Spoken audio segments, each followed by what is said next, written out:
Well, Deb, I am so excited you managed to set up this Twitter space. It was our first Twitter space that we have ever tried.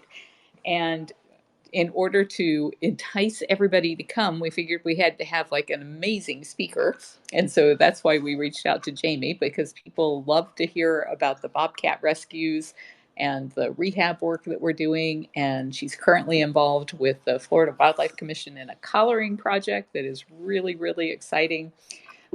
As people are coming into the room here, what I'd like you to do, since if you're fans of ours, it might be the first time you've ever been in a Twitter space.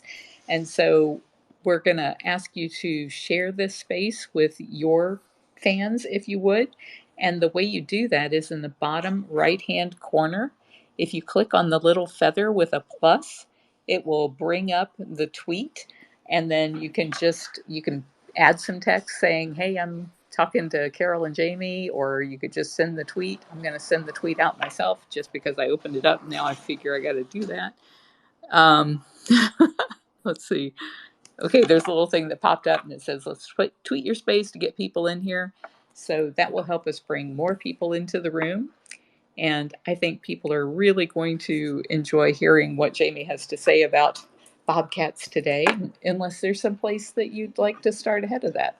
No, that's why we're here, Bobcats. And poor Jamie, she and Victor both had COVID recently, so she sounds horrible, but you've been clear now for how long? Over a week, I think. Yeah, so if she has a hard time speaking, then she may have to take a break. And um, Deb is managing Big Cat Rescue, the icon for Big Cat Rescue up there. So she will bring people up on stage. If you want to ask Jamie a question, just raise your hand. Right down at the bottom right hand corner, you'll see there's a heart button. So if you hear something you like, click on that heart and either send us hundreds or the fist pump or the peace sign. Or if there's something she says that's funny, it's always nice to know that your joke has landed well by clicking the laughing emoji. And then also, let's see, I'm thinking there was something else you could do down there. I think that's where you raise your hand. So the one, if you click on the heart, then you'll see on the far right hand side, there's a hand raise symbol. If you raise your hand, then Deb will know who wants to be brought up to the stage to answer questions. So I'm going to start with kind of a interview style for to make it easier on Jamie so she doesn't have to just launch into this. Usually she has a whole presentation with visuals, and your opening visual of your rehab presentation always gets people off to a laugh because I love the way she has this one scene. You want to explain that scene? Can you? So she has this one scene that is just, she said, this is what people think it's like to go out and do a rescue. And it's like this movie scene of, people busting down the gates and running in with cannons and, all this high energy stuff. And then she says, but here's what it's really like. And it's not usually anywhere near as exciting as that, although it's probably some of the most exciting stuff that we do. It's definitely the most exciting part of working out here, but it is a lot of planning and communication, especially even on site. That came into play recently with the rescue of Winter. She was located in a stand of really thick bushes, and we had to be communicating really well because we couldn't actually see each other or the bobcat that we were looking for. So it takes a lot of teamwork, a lot of communication. It's not just one person out there being a hero. And you were actually really sick at the time, so that was even harder for you because you ended up being the one that had to shove the cat into the carrier and get the snare pole off of her neck. Yeah, it was definitely difficult being under the weather and feeling weak and tired, and you have all that adrenaline going. So once it was all over, I felt like I was just going to pass out.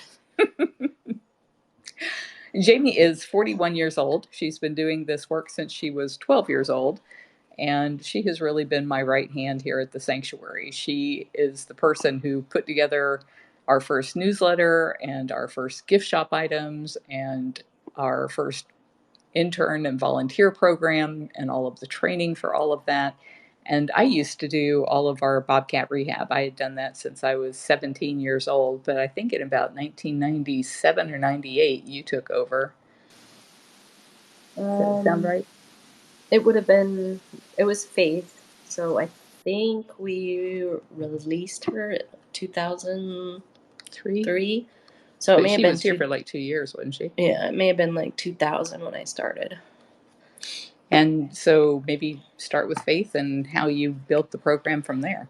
Up until we rescued Faith, we had only taken in adult bobcats that were injured, um, rehabilitated, and released back into the wild. And Faith came to us as a, I think she was like 6 week old, 8 week old kitten.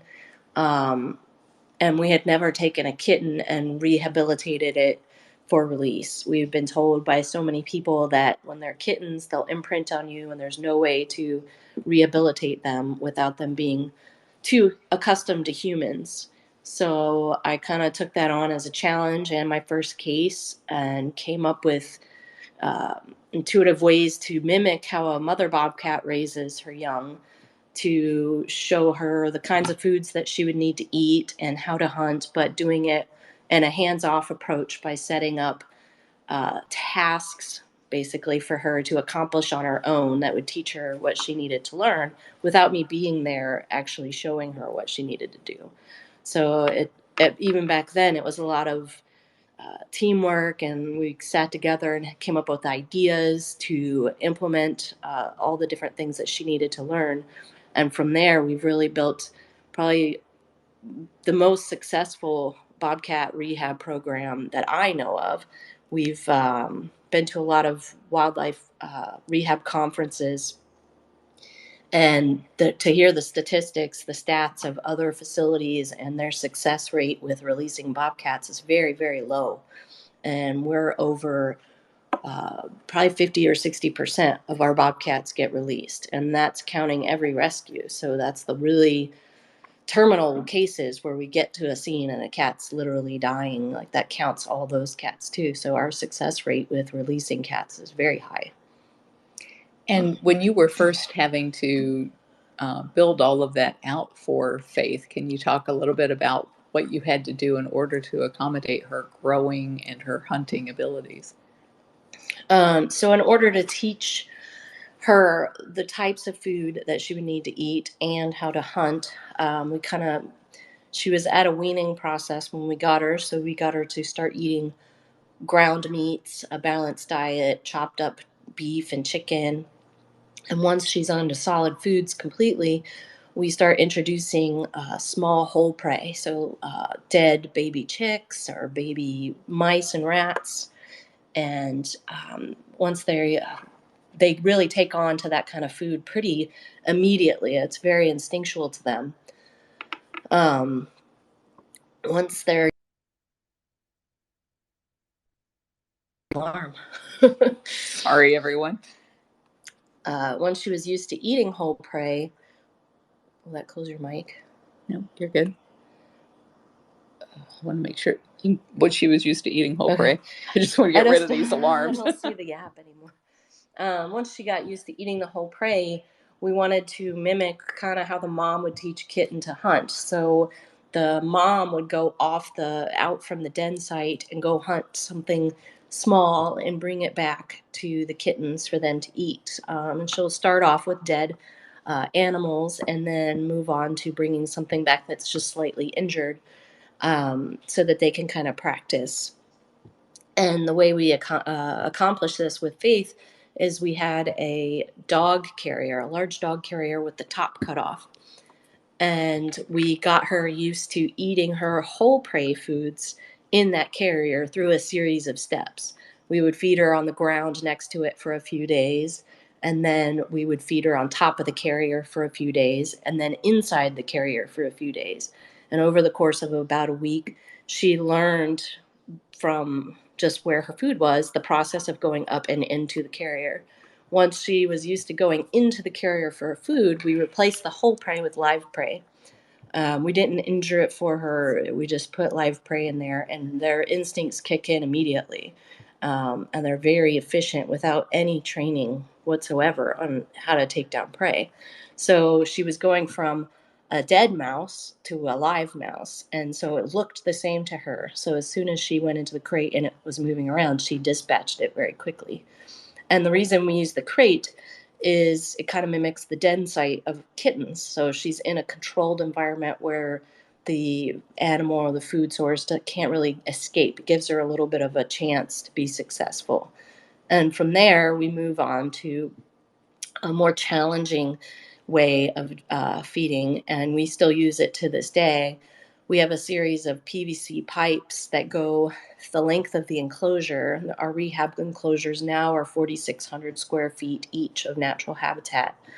And we can put a live rat into these PVC pipes that are on the outside of the enclosure, and then it can navigate a whole series of tunnels that exit into the rehab enclosure at multiple points. So it keeps the cat on alert, looking for their dinner constantly. The rats can use the tunnels to get away from the cats and go to a different part of the enclosure. And all that's happening without us ever having to be in the area. So they're not associating us with food. They're learning how to hunt and learning how prey can evade them all on their own. And you actually had to come up with what was it? I want to say Rubik's Cube. That's not what it was. Um, our we had a couple of kittens that were kind of habituated, used to people, and we really wanted to separate out the time that we delivered the food and they had access to it. And so we created a Rube Goldberg device, which is a series of simple tasks that are combined to create a larger goal. And what we did with that is we used our PVC pipe system to put the rat in, but at the beginning of it, there was like kind of a holding box where the rat would go, and that holding box had a guillotine door on it that would slide open. And the way it would slide open is the door was attached to a rope, and the rope was attached to a bucket on a pulley, and inside the bucket was a timed watering system. So we could set the timer for 30 minutes, put the rat in there, leave. 30 minutes later, the water would start to fill the bucket. Over time, the bucket would get heavy, go down, lift up the door, and the rat would go through the tunnel system as usual. And so this really removed ourselves from the equation even further. And it was very successful in getting those cats to not really look at people as a source of care. We've only had to use that system on a couple of the cats. Otherwise, and that's usually when they come to us where they've been cared for by someone that doesn't really do such a hands-off approach that we do. So they come to us a little bit more tame, lack of a better word, and we have to kind of revert them back to their more feral instincts.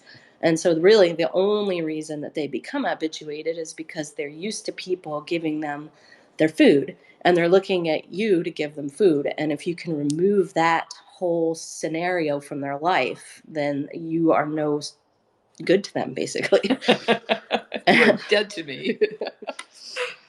And then you actually, probably about 2 years ago, maybe 3 years ago, you even improved on your Rube Goldberg program with technology that I thought was pretty cool.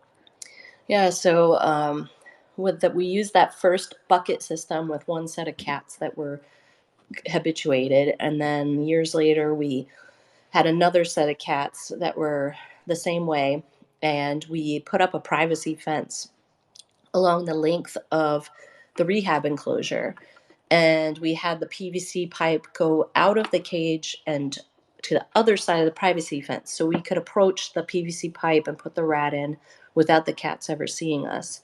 And then on that side of the fence, we had a pneumatic door. We installed a pneumatic door using a series of parts from like a Radio Shack type store. And basically, it ran off of Wi-Fi, so we could put the rat in there and then leave and set it up for either a timer or just hit the button on our phone from a greater distance, and it would open the door, allowing the rat to navigate the tunnels. Why do you think so few people even want to deal with rehabbing bobcats after years of doing it? What would you say is the main reason people are like, no, let's send it somewhere else?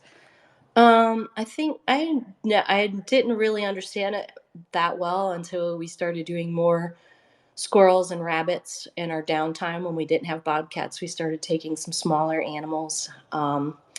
And I've found that squirrels, not necessarily the rabbits, but the squirrels for sure, you can raise them and they're really friendly when they're babies and they're super cute and they'll even play with you. And then when you release them, they're like completely feral and just don't want anything to do with you. So they're, Unless you're carrying a cup of nuts. yeah, I mean, you can like perpetuate it by continuing to feed them once they're released, but really like the ones that we take out there and we release and don't do any feeding after release, they don't want anything to do with people. Whereas the bobcats, if you play with them and interact with them a lot when they're kittens and cute, then they do not become animals that can be released. So that they won't go revert right back to their feral instincts as soon as they get let go. I don't know why the difference is. I mean, I'm assuming because the squirrels are prey animals, they have to instinctually be more feral and more on guard. But in general, I think it's just a lot more difficult to raise and rehabilitate a bobcat. And you don't, the reward you get is that you're putting an animal back in the wild. You're not getting that cute, fuzzy feeling reward during the rehab process because most of the time we don't even see the cats. It's only on cameras that we're seeing them every day. I wonder if part of that might also be because bobcats really aren't totally like sexually mature until they're about 3, and you're releasing them when they're about a year and a half. And so for the next year and a half that they're out there, they're approaching people and getting into trouble if you do it wrong. Whereas I think by the time they reach about 3 years old, they're not going to have anything to do with anybody. Yeah. It's just, it doesn't take that long for them to be able to take care of themselves in the wild. So you used to do all of the rehab stuff yourself. When did you start training volunteers to help you? Um, and back when I started, it was just maybe three of us that did rehab. I mean, I think probably Lauren was one of the first groups of people, Lauren and Karma, that we started letting interns help. So that was when they were interns. Yeah, so I don't know how long ago that was, but Wow. that's we had a bunch of upper level interns, and we were trying to come up with ways to grow the program so that through the levels they have benefits at each stage. And what we did was for level fives who come back for a whole year, we opened it up so that they could help with the rehab. I'm sorry, level fours and level fives, but we opened it up so that they could help with the rehab program to get some extra benefit for being at that level of intern. And now we have a rehabber assigned to every day of the week. So we have 7 rehabbers that each have their own day. And right now I'm just kind of a fill in person if somebody's not here on one of my work days.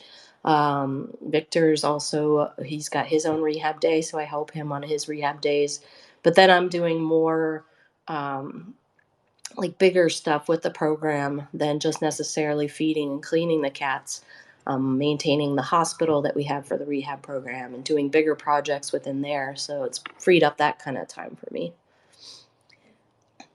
I know that you were saying recently how it's been just so bizarre that we have had so many weird cases. And so, do you want to talk about some of the different kinds of things that you have experienced from these cats, from broken bobcats to baby bobcats, whatever that might be of interest, like what they came in with, how you dealt with it, and how they recovered, and Well, for the most part, we get 2 kinds of bobcats in rehab. We get adults that were almost always hit by car or cars.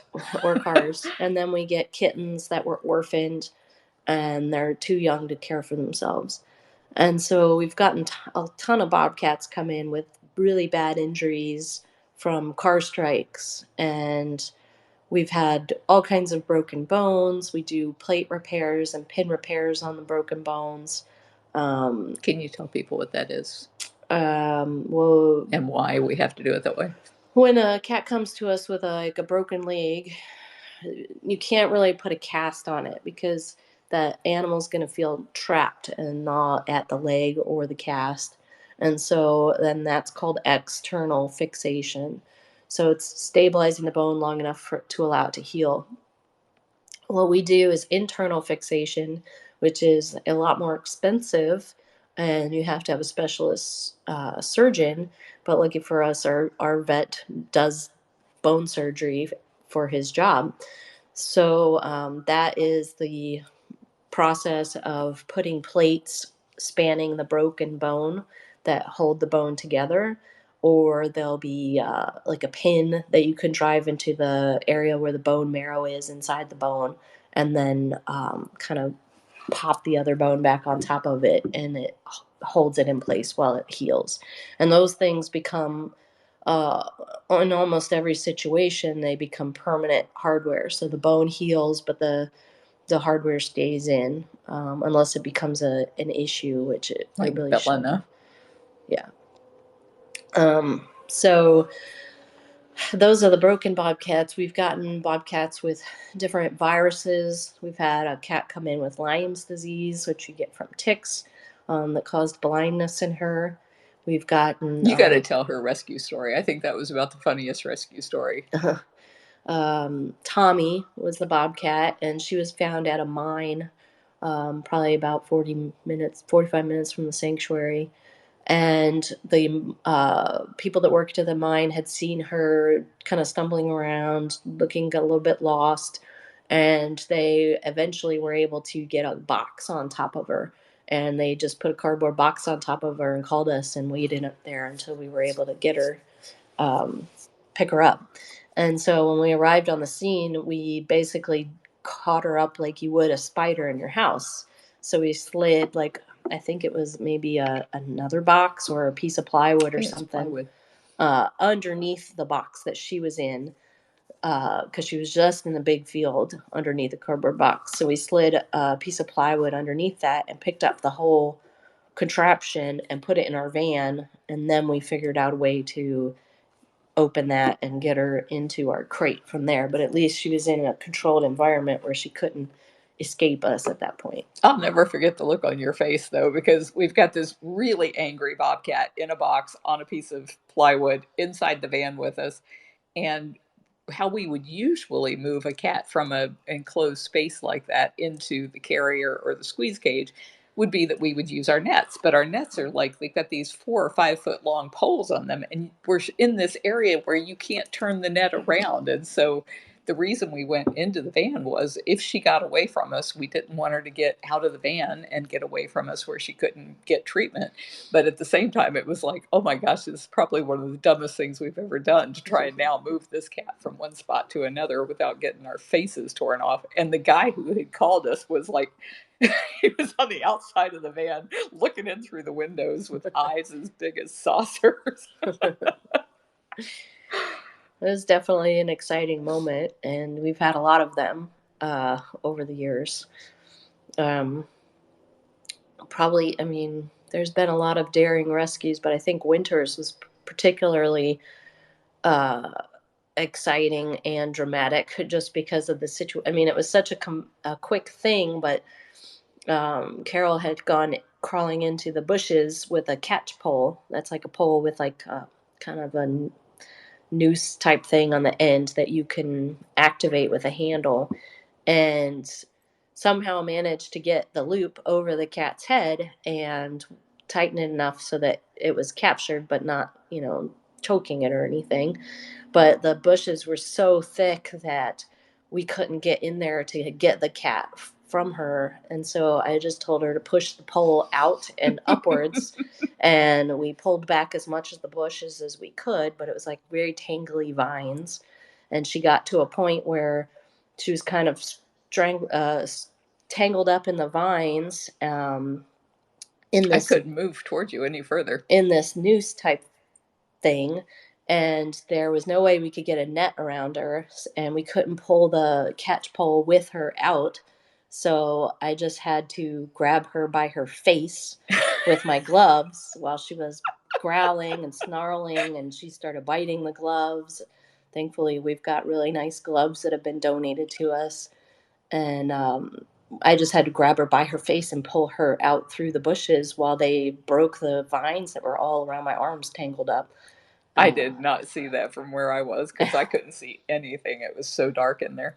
Oh my It gosh. was terrifying because we were all on the outside, and when we peeled back the vines, she was just terrifying, roaring basically at us. And yeah, there was nothing I couldn't get to any part of her body. I couldn't get like a leg or the back or scruff her or anything. I just had to literally grab her by both cheeks and pull her out. Wow. And the I whole wish time I had a GoPro on my head for that one. I do too. Oh man. And I wasn't able to film it because the bushes were so tight that it actually knocked my camera out of my pocket as I was pushing my way up to where she was. And then I had to back up all the way to where I could find my camera. But by that time, you guys had her in the crate. Not that I would have been able to see it from where I was. It was terrifying, and especially like feeling sick and not strong or quick or anything. I'm glad that we went, because I think if you would have just had a couple helpers with you, neither one of those would have been able to grab a bobcat by the face. Yeah, and there's no way I'd even suggest that anybody else grab a bobcat by the face. But you guys were really prepared for that. I was so impressed that you had that, like that orange netting, and we had the neighbors who had called in about the cat. They were holding up that construction kind of netting, like you put around a construction site to keep wild animals from getting into the construction site. So they had spread that up because the cat was in this big clump of stuff around this tree, but it was right next to a swamp. And so if that cat had managed to get into the swamp, man, they can cover some ground between you. And Mm-hmm. so being able to fence in around where she was, at least keeping her from having that kind of an escape route, was hugely beneficial. And none of us had ever used a catch pole before. So the fact that it was even in the van and that you thought of it, I didn't go in there with the catch pole. You were the one that thought of it. You probably don't remember because you were so sick, but you were like, send in the snare pole. And I'm like, I don't know how to use a snare pole. Yeah, having the van, we have two rescue vehicles, a van and a truck, and they're both outfitted with everything that we could possibly think of for a rescue. They have crates, nets, catch poles. They have water boots, because a lot of the times we've been on rescues where we have to go tromping through creeks and riverbeds. There's waders that we can wear, flashlights, two-way radios so that we can communicate with each other during a rescue. We have the really thick gloves and towels, and this fencing was one of the probably the most recent things that we added, because yeah, anytime you're out there on a rescue and something goes wrong, you're like, man, I wish I had this. And so every time that's happened in I don't know, 20 years I've been in the rehab program, we've added it. So both of those vehicles are completely filled, but really we're able to tackle like anything out there. And that was the first time we got to use that fence since we put it on our list of things that we needed.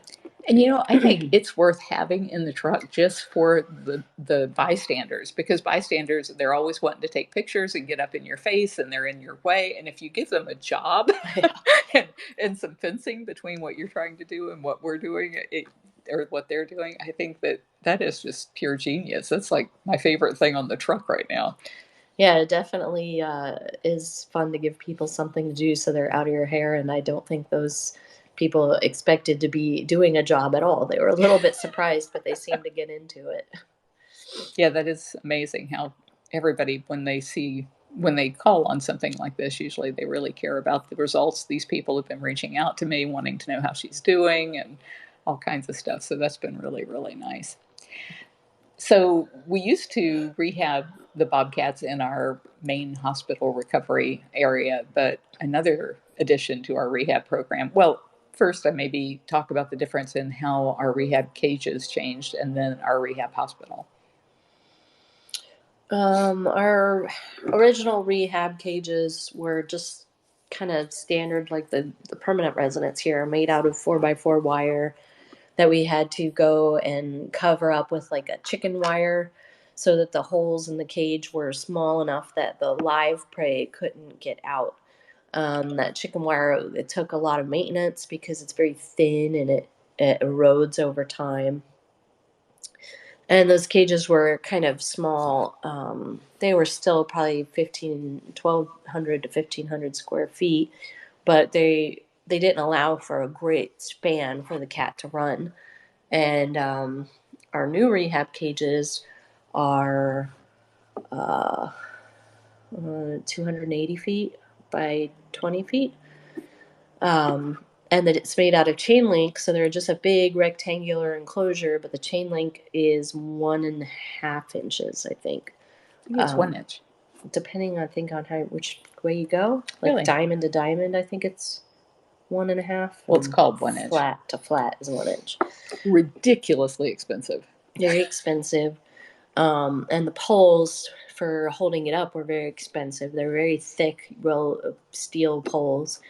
And these are all kind of just laid out in a big field in a remote area of the sanctuary, side by side. So each cage has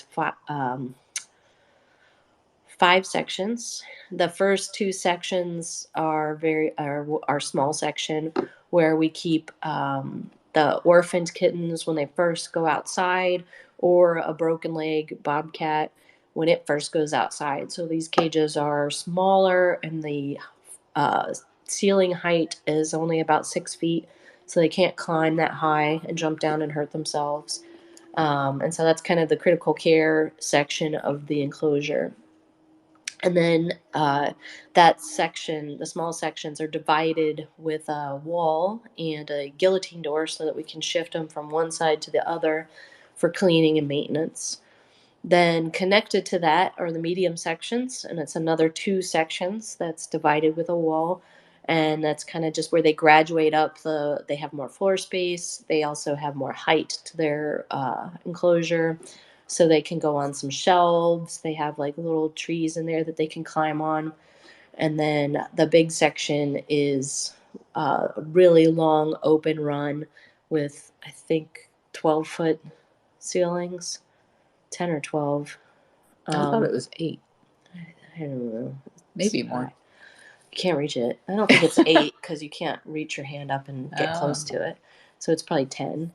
I don't know why we did that. Maybe because of the trees we were putting in there? Yeah, we wanted to be able to have, because our old rehab cages, we couldn't have trees in them because they're just regular height. But these, the big section is high enough that we can have trees in it. We use palm trees and crepe myrtles. The crepe myrtles can get pretty sturdy lower limbs that the cats can climb on, but they don't get really huge and outgrow the cage because you cut down all the heads of the crepe myrtles every year. And they bush out really fast. So during the winter, they're pretty much just sticks in the ground, and then during the summer, they bush out with really leafy branches that give a lot of shade. So those are our rehab enclosures. And then we used to recover some of our broken bobcats and the kittens that were too young in our recovery hospital at the sanctuary. But when we had a bobcat that would have a broken leg and need to recover inside, that's usually 8 to 10 weeks. And so with our permanent residents that were having to have hospital stays, it became complicated because we didn't have enough space with a permanent bobcat in there and whoever needed to be in the hospital. And then we also had different levels of trained people. So our rehabbers, you couldn't be in the room caring for another cat if you weren't a rehabber. Oh, I didn't realize that was part of the problem. So we ended up getting another building out here closer to the rehab area, and that's outfitted with two main bedroom. It's a 2-bedroom, 2-bath building, and the two main rooms are one's for kittens and one's for adults. And there's one, the kitten room is just an open, empty room that we have a window in, and then there's a door that they can have access to a porch so they can go outside. And that room is completely empty except for whatever toys and dens and beds we give them while they're in there. And then the adult room is a large cage inside of a room. So the walls or the room's kind of divided with a wire wall, and 2/3 of the room is the cage. And then inside of that cage, there's a dividing wall that's hooked up to a pulley system, so we can move the dividing wall all the way from one side to the other. And that gives an adult bobcat a lot more space to move around while they're recovering. But it also allows us to kind of squeeze the cat down on one side of the room so that we can go in and clean and replace bedding as needed without having to be in the same room as the cat. Winter. Uh, Winter just challenged that whole system. yeah, so I've never seen a bobcat flatten out that way. She scared me to death. Now we're having an issue with that room in winter because she's climbing to the top of this dividing wall that's cage wire and then jumping down. And she's really weak in her back end, so we don't want her to have those hard falls. She's also climbing the wire that's over the windows. There's cage wire on the windows because we wouldn't want a cat to just break glass and escape the building. So it has to be secured with cage wire as well. So now we're in the process of gathering materials to put plexiglass over those windows so that she can't climb the cage wire that's on the windows. And then we're going to use some solid panels halfway up the dividing wall that moves on both sides so that she can only climb like maybe 4 feet or so up and won't be able to grip anything else to climb any further. And once we get that accomplished, we'll move her back into that space. Right now we had to move her down into two smaller enclosures that are attached to each other. Do you want to talk about the coloring program that you're doing with the state? Can you do it? You got enough breath in you? Yeah. So we've always wondered what happens when these cats get released and how successful they are and how far they go and all of these sorts of things. And we've monitored some of the cats with camera traps and have had some success. Sometimes the cats stay in an area and sometimes they just leave the area the same day. We were approached by the Fish and Wildlife Florida Panther team, and they wanted to do a research project on bobcats and the effects of FLM, which is feline leukomyelopathy. It's a neurological disorder that's affecting wild bobcats and panthers, and it kind of makes them ataxic, which is they're very stumbly and wobbly in their rear legs. And this is there's not a lot of information on it, but basically it incapacitates them to the point that they can't hunt their own food and they end up starving to death. And there hasn't been a lot of research on there's a lot of research going on, but they don't have a lot of answers on what causes it, how to treat it, and that sort of thing.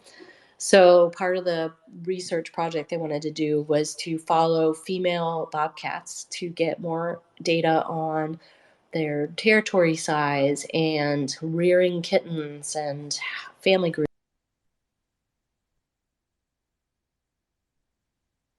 FLM, kind of where they would have a better idea of where they have been and what may be attributing to that.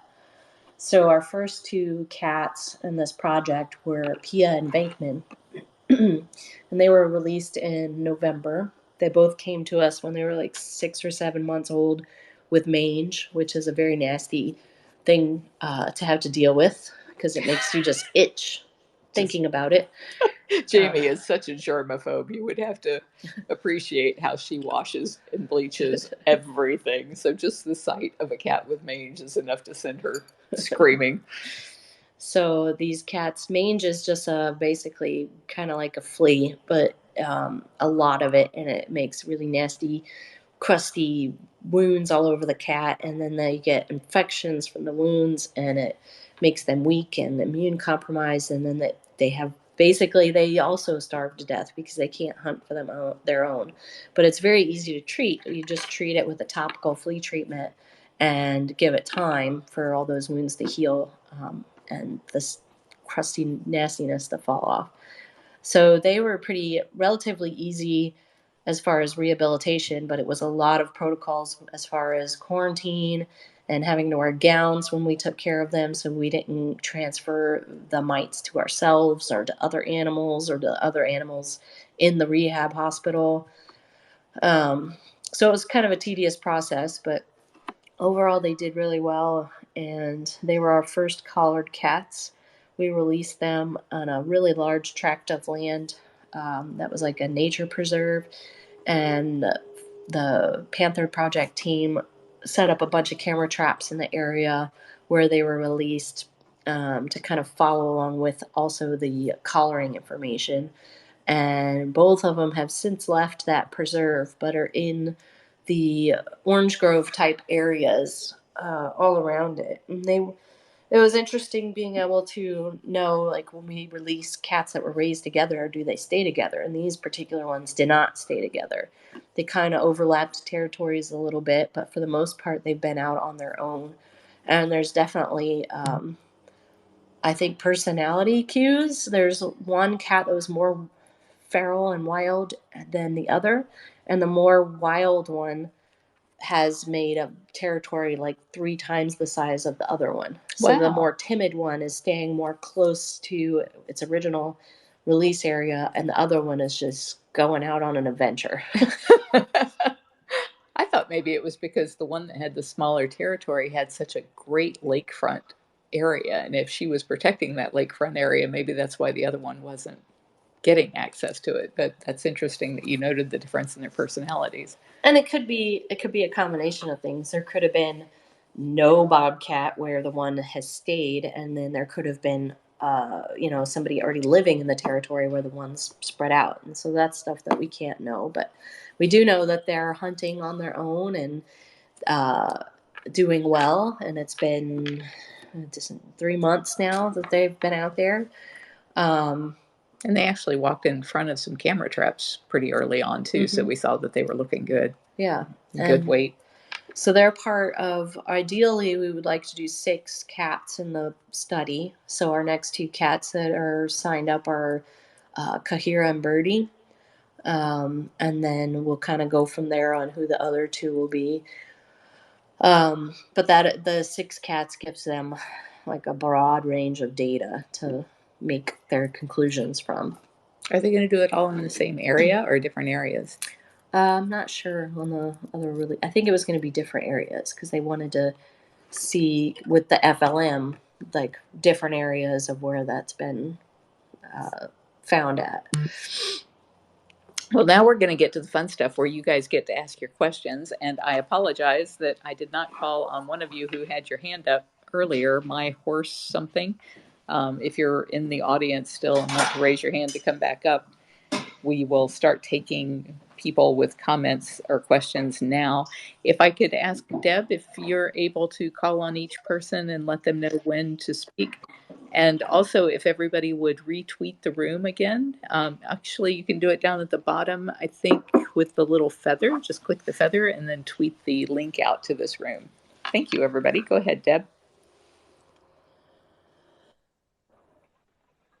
Okay, thank you, Jamie, I know your voice isn't strong and I know you're probably still not feeling great, but thank you so much for being here today.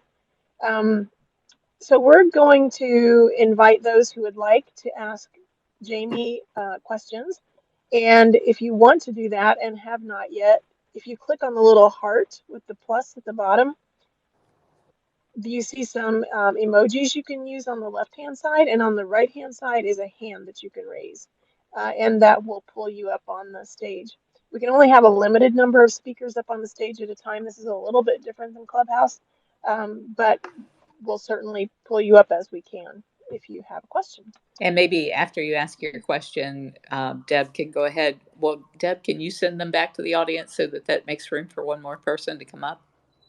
Yes, I can. Yay. Okay. It's not that we're throwing you out. We just want to make room for everybody. Okay, MKN Linwood's horse, you are first up. Did you have a question or a comment for Jamie? Hi, I wanted to ask Carol where's her favorite place to shop for clothes? I love the outfits. Honey Me USA sent me a whole bushel basket full of clothes when I was on Dancing with the Stars, and I love them. And that's about all I've worn since Dancing with the Stars are all of those amazing shirts they sent me. So that's honeymeusa.com. You rock them. You should have your own fashion line. It would be Honey Me USA. I love those shirts. I just love the way they're cut. Mr. Tiger, it's your turn. Did you have a question or comment for Jamie? Yeah, I just wanted to come up and say thank you guys for all that you've been doing, for the animal rescue and everything. I really do appreciate it. I'm definitely a part of the Typical Tigers gang, and I know that they do stuff for the big cat rescue as well. So I just want to come up and say thank you guys for everything. I heard everything that you guys were saying, and you guys are doing a wonderful job. So just showing my support for you guys. Thank you. Thank you. Yeah, thank you both.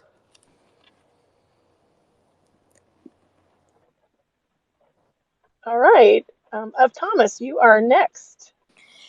Hello. Do you have a question or comment? My name is a reference to Handmaid's Tale for those who don't get it. I just entered the room, so I'm not familiar with the discussion going on, but I just wanted to say hello for now. Hello. Well, thank you for joining. We're glad you're here. Thank you. I'm glad to be here. Karen, I know you have a question or comment for Jamie. Hi, Jamie. I'm driving. Can you guys hear me okay? Yes. Yes. Okay. Lately, because of winter, and I don't know if you know or not, I coordinate the main page. So I try to answer questions correctly, and then our team also does. But with the FLM, somebody the other day, I think it was yesterday, was asking about what it is. And I generally don't post anything that's not directly from BCR. But I realized exactly what you were saying before. There is not a lot of information out there. So where would you go for resources for that? I know you guys, of course, but and you did have a little bit on it on Winter's profile. But is it because it's so new to researchers? Is that why there's not a lot of information on it? Yeah, so as far as I know, the only research that's being done on it is the Florida Fish and Wildlife Commission, and you can get probably the most recent information from their website. It doesn't get updated that often, but they're the ones that are researching it and posting findings. They got a big grant to research it because it's something that's, as far as I know, is only happening in Florida. With Winter, during her exam, we did a spinal tap on her and collected spinal fluid. So it's been several years now that we've been participating in the research of FLM with our cats. So when we come up on a cat that either has just passed away at a site, or if we get a cat and it passes away in our care, we get those cats picked up by Fish and Wildlife within the first day. And so far, collecting the spinal fluid post-mortem is the only way that they've gotten any information on what this is. They still don't know if it's a bacterial infection or if it's a virus, but they're finding it in the spinal fluid. So it's kind of like they can't find it in the blood work. Basically, the way they explained it was collecting the spinal fluid is like looking in the past, so it stays there longer than in the blood. So all the specimens that we get that pass away, we get to them so that they can collect more information, get the spinal fluid from those cats. So Winter, in her exam, was the first time that they've collected spinal fluid from a suspected FLM cat while it was still alive. And they, to my knowledge, I think they've only had one cat that ended up positive for FLM under, I don't know which facility cared for it, but they cared for it and treated it and did MRIs, did full everything, and couldn't find any information on the cat while it was alive. They collected spinal fluid after it had passed, and it was positive. So that cat was treated as you would for similar type situation like we did with a Malaya, and it we really thought she was an FLM cat, and that cat just got just progressively worse until it passed away. So with Winter, we really do suspect that it's FLM. We're still treating it as if it was some kind of neuro disorder. So she's getting steroids and long-term antibiotics. But we're really just kind of day to day with her as far as her progress. And then the spinal fluid that we collected will be part of the research that Fish and Wildlife's doing. But they also sent a sample to a university in California that does research on viruses and bacterial infections in people. So they're trying to see if they can glean any more information from it that hasn't been collected so far.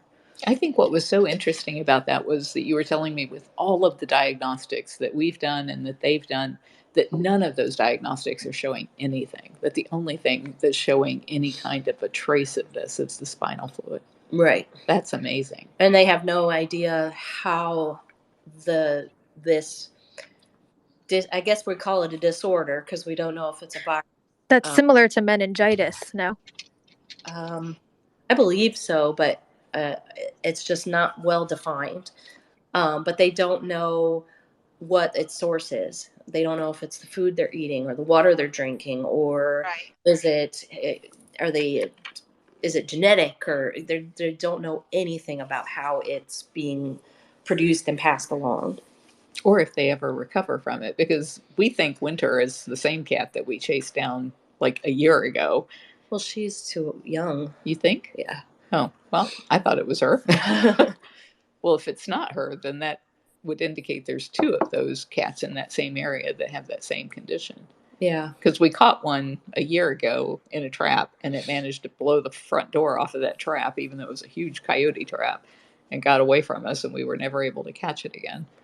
And I'd really be interested, the FLM cases that we've been a part of, where we've collected a cat that was positive, or we've tried to catch a cat that we suspected is positive, all those areas have not been rural. They've been really highly developed, new development areas. So I don't know if it could be some kind of like toxin or something that's happening with all the development of those areas. That's just a wild guess. I mean, I don't really know anything about the scientific part of what Fish and Wildlife knows at this point. Thank you so much, Jamie. I appreciate all you do and answering, and thank you for everything. No problem. Thank you. Daniel, did you have a question or comment for Jamie? Okay, so what do you ask Jamie? She's like Wonder Woman of Bobcat Rescue. I've been with the rehab at least since Romeo. He was my first, and I still remember him. Still very much in love. Remember him. And I love how I happened to be watching when let me not get this wrong. Summer and Autumn went together, and the antics in that cage. Yeah, they've been having fun. They've been having a lot of fun. Let's see. Question. Okay. I guess my question is,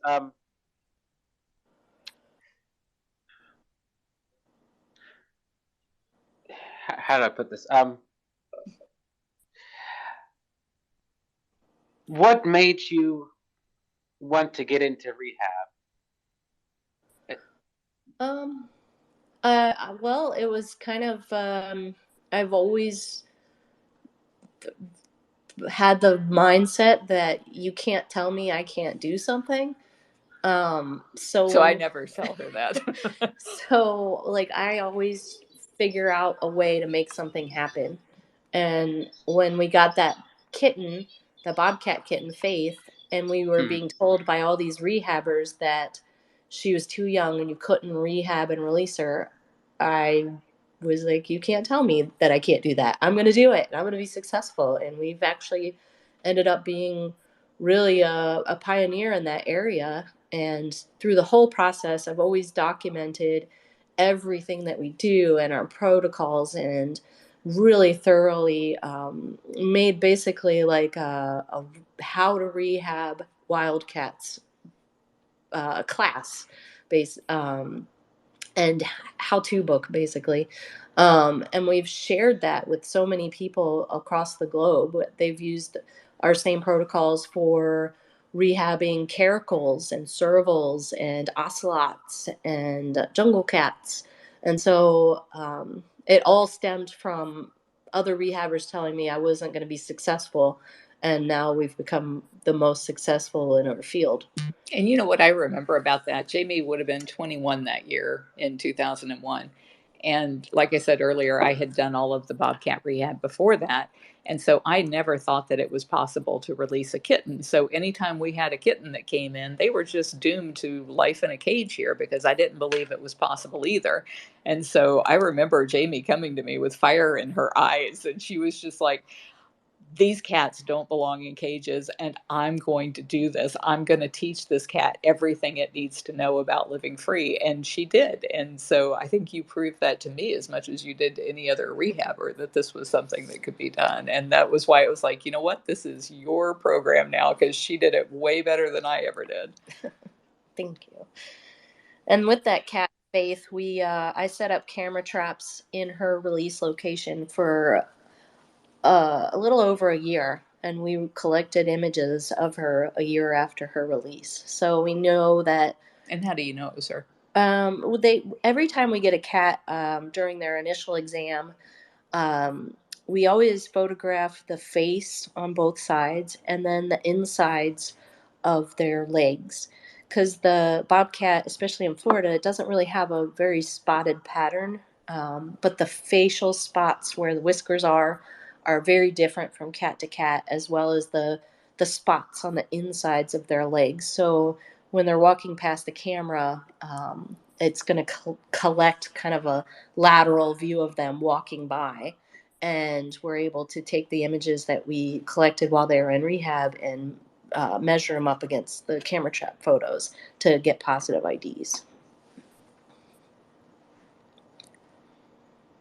Thank you very much. And the only other thing I've learned with rehab is not to give my heart to every single cat, because I know that sometimes they are able to rally and we're able to release them, and sometimes we have those that just their little bodies just can't take it. So I've learned just to wait and watch, and then when everything's good, then I can love the kitty. Yeah, I think that's the one thing that the rehabbers can't do, because they're so invested. And I think Malaya was the biggest turnaround kid from anybody who has ever come in here. I don't think any of us thought that cat was going to survive.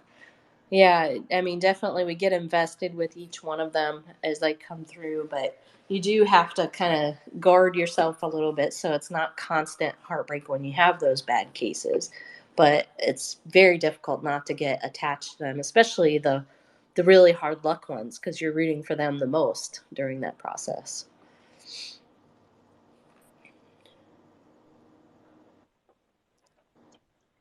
Hi, Dawn. Did you have a question or comment for Jamie? Hi, Deb. Hi, Jamie. Jamie, I'm sorry. Basically for the for rehab, for summer, is there any like explanation for her small, for her being small? So far, we have not sedated her for an exam. We have restrained her for blood work, and we've run pretty much every kind of lab test that they could think of that would explain why she's small. And nothing's really popped up abnormal on her blood work. Um, I don't know that there's any kind of other real tests that we could do. We could probably take some x-rays and see if there's anything weird going on with her skeletal structure.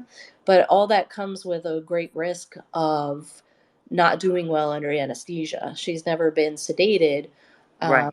And sedating them is very hard on their systems, especially cats. And since we don't really know what's causing her dwarfism, is what we've been calling it, We could very well end up losing her if we sedate her, and Yes. not really a good test that we could do that would give us an answer.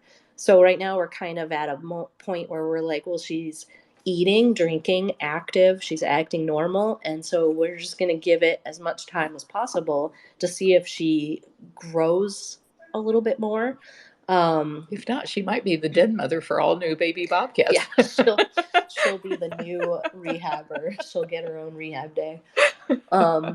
But you can definitely tell a difference between her and Autumn at this point, in their legs. Summer's legs are probably half the length of Autumn's front legs. So it's pretty dramatic. And so right now we've asked for an extension for her rehab because according to regulations, you can only have a cat in rehab for 6 months. And so we've got an extension for that to give her more time. But as far as releasing her, we'd have to do some more in-depth testing to make sure that there's not some kind of congenital thing going on, because you wouldn't want to release those bad genes back out into the wild. Being short in stature as she is, if you've seen her on the cameras, she not really a good runner. She kind of just hops along. Yes. And she can't really jump up that high very well. She's kind of not graceful. And so running and jumping are things that are very important to surviving in the wild. So we're going to have to see some dramatic improvements with her and do some further testing to make sure there's not something going on that would be bad to put back in the wild. I think all of that twitching that she does too is really scary as far as sedating. Yes. We just don't know what that is. Yeah. So basically, if she is not releasable, Big Cat Rescue will keep her. Am I correct? So the way that works is, wild bobcat or Florida wildlife is basically property of the state. So if you have a rehab animal that can't be released, you have to notify the state, the Fish and Wildlife officers, and then you have, like in our case, we have a permanent facility for the other cats. So we always offer, we can take care of this cat for the remainder of its life, but it's their choice as to whether it stays here or not. They've always chose to let the cat stay here because it just makes sense. We have the space and the capacity to take care of them, but it's not a guarantee ever. Okay, but so it's not up to you; it's up to Fish and Wildlife. Yes. Okay. But Jamie, you thank you so cats much. Chosen to send here, which were Flint and Mrs. Claus, that they said, yeah, this was the best place for them because they couldn't go free. Got you. Well, again, you guys know I am a Big Cat Rescue fan, and I'm here forever. And I'm here for life. Thank you. Hi, Elizabeth. You are our last speaker for the hour. Did you have a question or comment for Jamie? Yeah, it's actually two parts, and then I'll get it off. Like everybody else, I really appreciate what you do. I'm up in Michigan. The first part is, I know that in the past it's been answered that if there's a Florida panther that you would ask to rehab it. And I was wondering if you have any opinion on why that has not happened. And the second is, recently in my neighborhood, there was a home that illegally had 3 caracals, and they escaped like 3 times. And I reached out to Deb. How do you decide, or how do you, what do you do in that case? Should somebody reach out to you, or can you reach out to the place, or how does that work? Again, thank you for all you do. I'm going to sit back and listen to your answer. What was the first question? The first one was, I know you want to do panthers, the Florida Panthers. And do you have any, I just read of one that was rehabbed in a different zoo, and I was just wondering how they pick and why you think you haven't had one yet. We've definitely have a lot better communication with the Fish and Wildlife Department in recent years. And they've reached out to us probably in the past couple of months, asking if we would be on their list of places to choose from for rehabbing panthers. I do think that in the past it's always been their preference to send it to one of the zoo facilities, but really, like, those places can't compare to the amount of space that we can offer here. So I'm not really sure how they go about choosing which location the cat goes to, but we're definitely on their radar and on their list of facilities that they reach out to now. And then to answer your other question about other exotic cats and how we make the decisions. So many things have changed over the years. And what Jamie just said about the FWC, their attitudes toward us have changed over the years. So in the early years of the sanctuary, I was railing against the FWC constantly because of the things that they were allowing to happen to native wildlife in our state. And one of the biggest things was they had something called fox penning, where they would bring in all of these foxes that were bred in other states. They'd bring them into the state, put them into pens, and then people would turn their hunting dogs loose on the foxes to rip them to shreds. And people would bet on this, and it was considered good Florida fun or good family fun in Florida. And so I was speaking out against that because they were also doing that with native bobcats.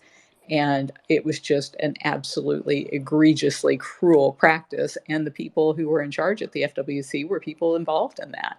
And so they hated us and they would give us such a hard time over everything that we did. But on that fox pinning issue, we managed to turn the tide. For the first time ever, we actually put more people in that room, the stakeholders meeting, that spoke out in favor of the animals than for the hunters and dog runners than had ever happened before. And so I think as a result of that, some of the people have changed on the Florida Wildlife Commission. They don't have the free rein to run roughshod over our wildlife like they did in the past. They have much better people now than they did before. And now they're starting to look seriously at what are the best options for these animals when they do need to be rehabbed for release back to the wild. So I think that's been a huge part of it. The other thing that has changed a lot in recent years is the capacity at accredited sanctuaries. So the place that you were talking about where those caracals kept getting loose, which is amazing that they got loose and actually captured them 3 times, but they ended up going to Wildcat Sanctuary, which is one of our partners in the Big Cat Sanctuary Alliance. And we are partners with about a dozen other big cat sanctuaries across the United States. And in years past, none of us had enough capacity for all of the problematic cats out there that were ending up being dumped by their owners. But as we've brought down these huge tiger mills like Serenity Springs and GW Zoo and Tiger King Park and hopefully soon Doc Antle's place and Mario Tabro's place, once those places have been shut down, then you don't have hundreds of those cats being bred and discarded every year. And so these other sanctuaries, they are, clawing each other's eyes out in some cases to try and get animals that come up available, because that's how their donor base supports them, is when they go out and do a big dramatic rescue. Whereas the people who are supporting Big Cat Rescue realize that we are trying to end the problem at its root by changing the laws so that these people can't get their hands on these animals in the first place. And so we're more than happy for them to take on the huge responsibility of caring for those animals for the rest of their lives, as long as there's plenty of them ready, willing, and able to do it. We would step in if they weren't, but that's not been the case for the past several years. And so that's why the only cats that we've rescued since 2019 have been bobcats, and it's usually about a dozen, or not a dozen, about half a dozen a year. I usually wouldn't interrupt Carol. When she was talking about those 3 caracals, the Wildcat Sanctuary tried to get them from the owner, but she decided against giving them up, so she still has them. The only reason why I know this is because I follow Wildcat Sanctuary. I asked Judson up there, so they do not have the cats. Oh, that's too. That's interesting, because there was just an article in the Detroit Free Press that said the last time he got out, which was, I think, the 4th time, it's in Royal Oak. It's literally a few miles from me. They said that the police had escorted them and and made sure that they had been released so that they